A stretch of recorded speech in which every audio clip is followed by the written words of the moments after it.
Good evening, my name is Coach Brian with Northwest Elite Spirit, and tonight I'm going to show you how you can improve your jab. Most fighters, boxers, striking arts already know the basics, but we're going to go over a little bit of that for those of you who do not. So when we're going for a basic fighter stance, we're going to have our chin tucked down behind our shoulder. If you're unorthodox, it would be like this. If you're orthodox, it would be like this.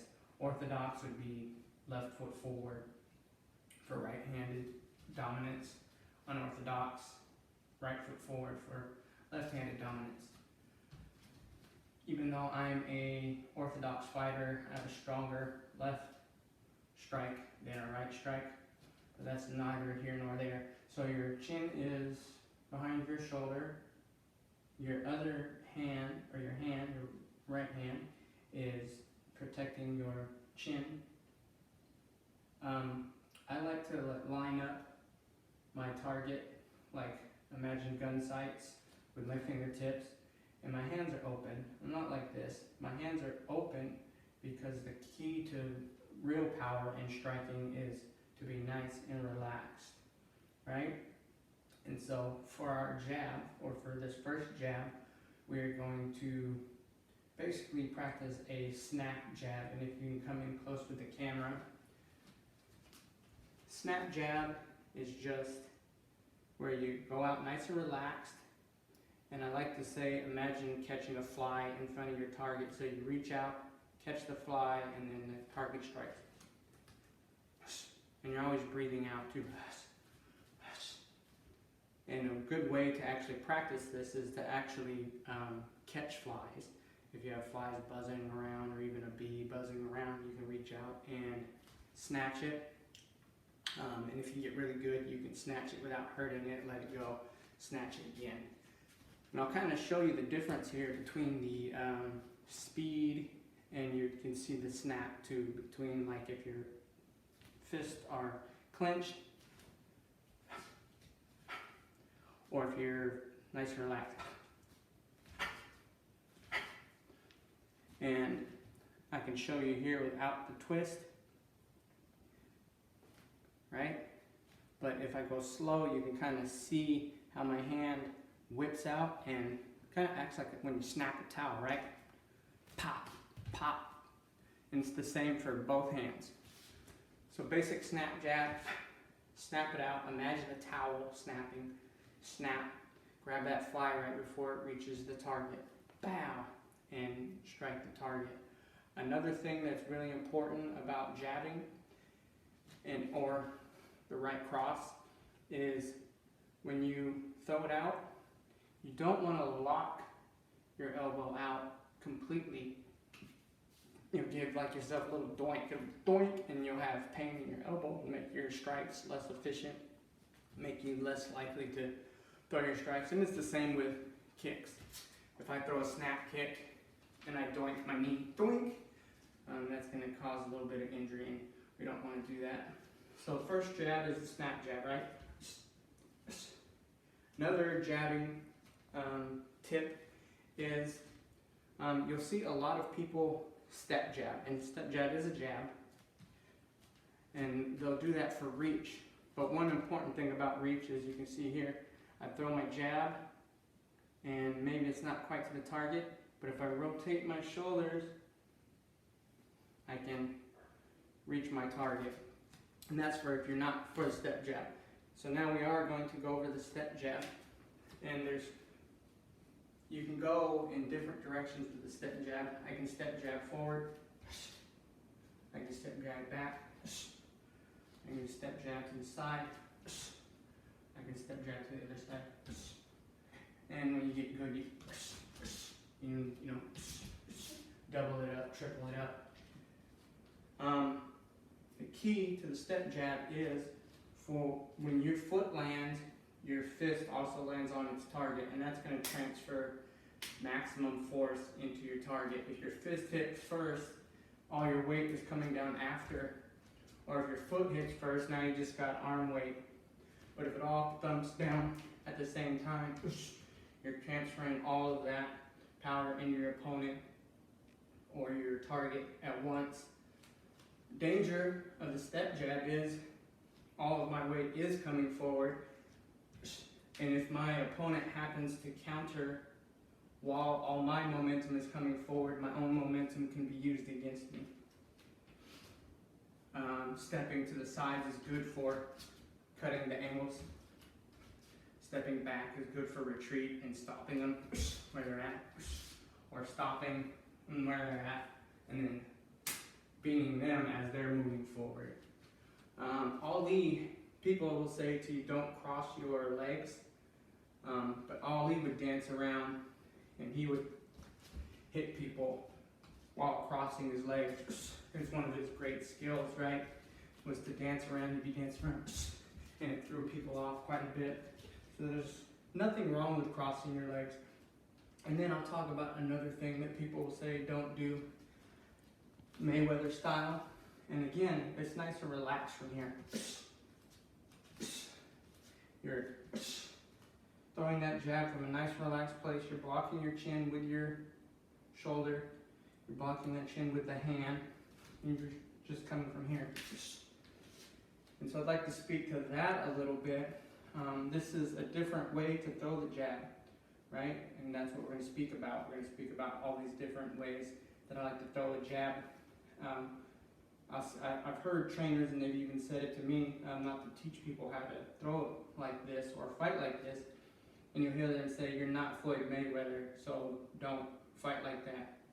But Floyd Mayweather had to practice what he was doing to be able to fight like that, right? He probably wasn't good at it right away, but through practice he developed and perfected that technique. And it's kind of the same with Bas Rutten. Bas Rutten does a lot of palm strikes, and I've seen trainers and coaches say, you're not Bas Rutten, don't do that.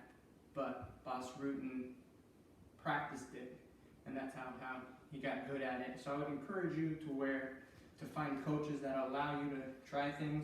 And if you're no good at the Mayweather shoulder roll stuff, maybe don't do it, or work at it till you get better. And if you don't get better, try something else. And it's the same with palm strikes. So we've gone over the basic snap jab.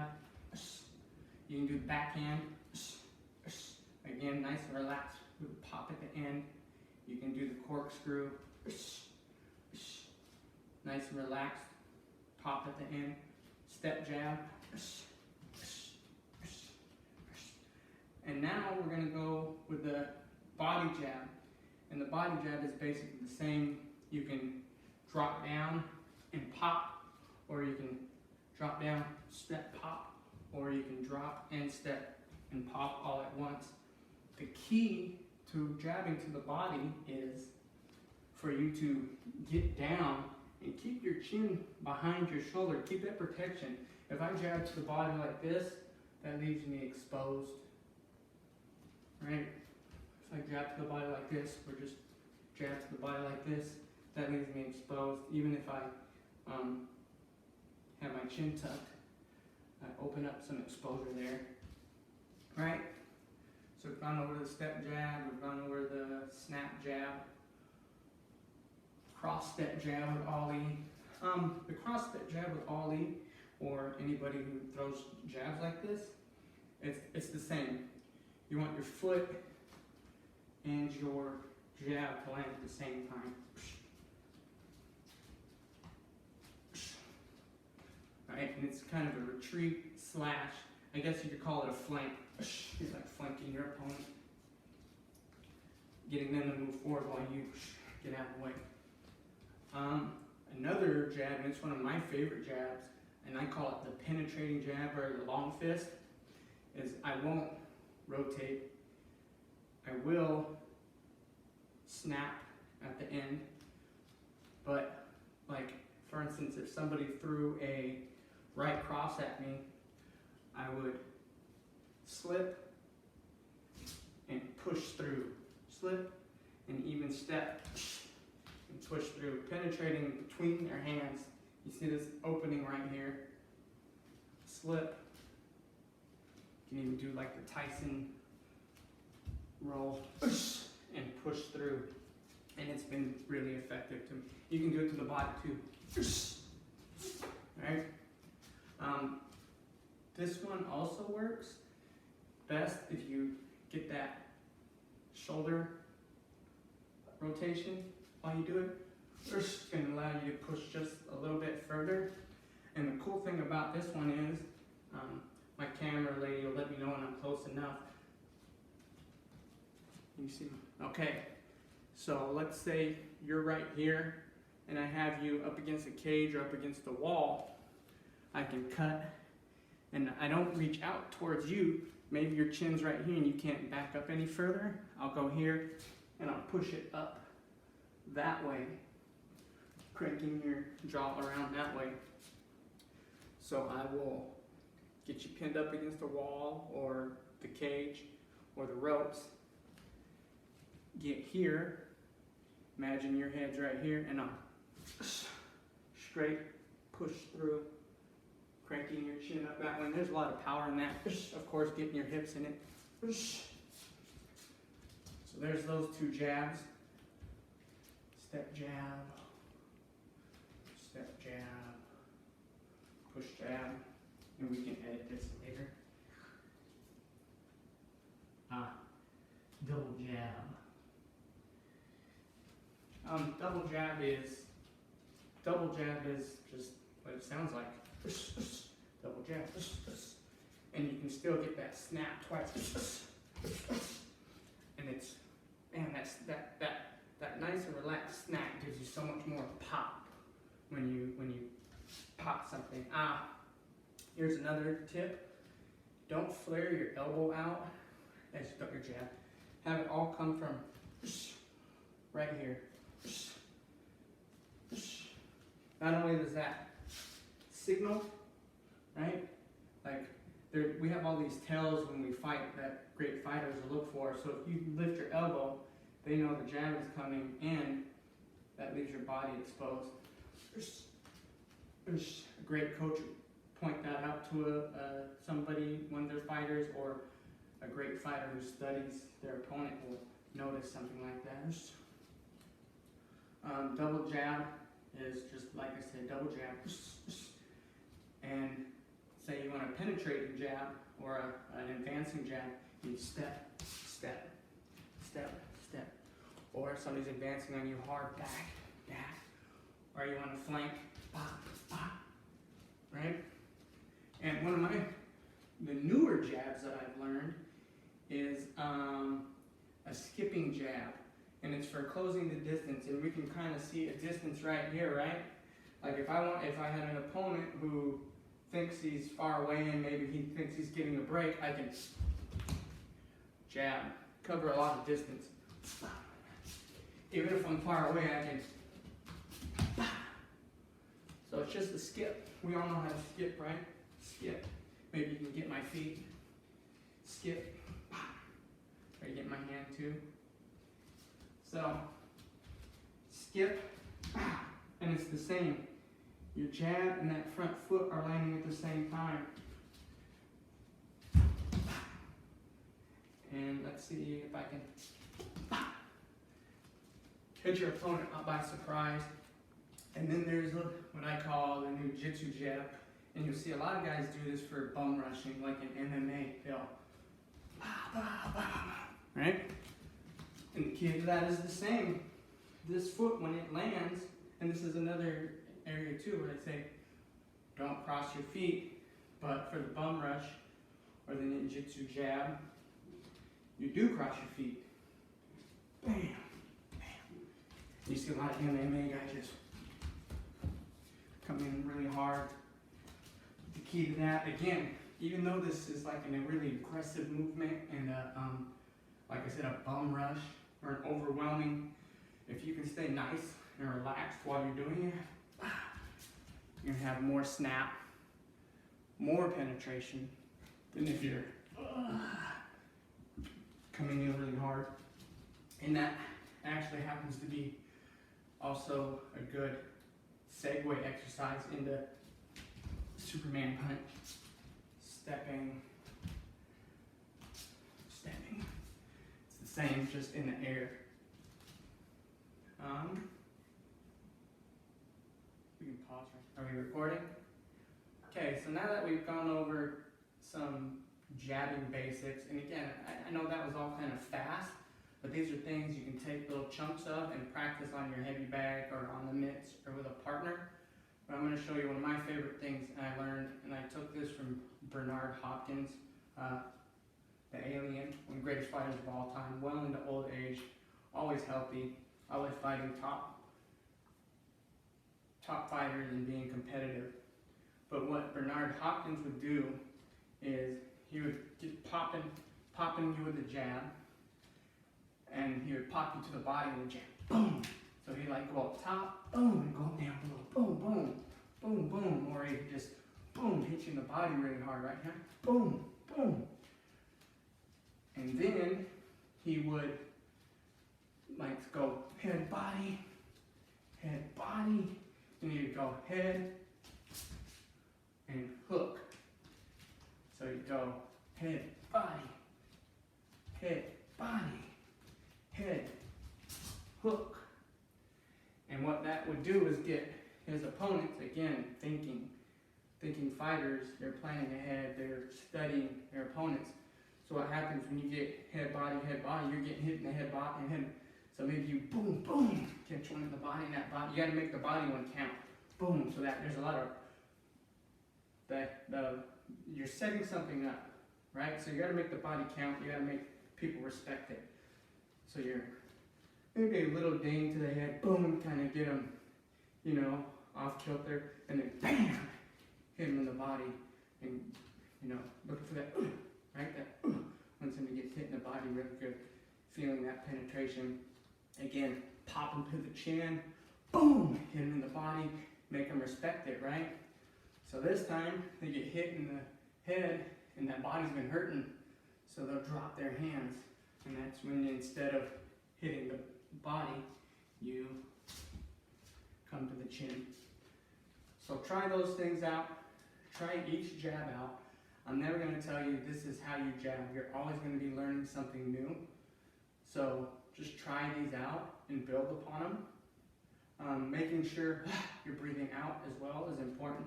That's key to relaxation, and that's key to like your muscles being able to rotate around the trunk to really get that extension, get that whip, because the whip starts down at the feet. It's not just in the arms. Everything's just nice and relaxed. Making sure your feet are landing with your jabs. And that relaxation is really going to help you feel like there's going to be a pop. Like you're going to hit something, it's going to be like pop, and it's going to sound really good to you. You're going to like it, and you're going to feel it. You're going to feel that pop. Don't get overwhelmed by the excitement of the pop, because it's only going to get better and better. You're going to learn to relax more. You're going to learn the mechanics from foot to fingertip or knuckle tip a little more all the time. And then there's going to come a time when you get an even better pop. It's going to be even snappier. It's going to be even more powerful. And if you keep that frame of mind that you're always learning, it's going to get better, sharper and sharper until you're, till old age if you stay healthy. So practice those jabs, and then practice that setup. Maybe ask your coach to help you with it, ask a friend to help you with it, or just do it on the heavy bag. Head, body, head, lead hook. Hope that's helpful for you. Our next video, I'm going to teach you a way to hit even harder, but I'm going to give you also some exercises, because once you start hitting really hard, it puts a lot of pressure on your joints. So if you're throwing left hooks, or you're throwing really hard right hands and you crumple, or your hands aren't strong, you get that tweaky one way or another, or your hands aren't strong, there's not going to be any point in knowing how to hit this hard, because you're going to destroy your hands and your wrists and your elbows. But we're going to help you remedy that, and then you're going to be hitting harder than ever. So keep an eye out for that video coming soon. Again, I'm Coach Brian at Northwest Elite Spirit. Like, subscribe, share, and comment. Let us know if these exercises have worked for you and how, and not only on the bags and the mitts and the shadow boxing, but apply them long enough. If you've got a fight coming up, apply a couple of these things long enough to take it into the fight. 3, 4, 5, 6 months of practicing this leading up to a fight, and then try it out, see how it feels in a fight. Comment below how it went, and thank you for letting us share with you.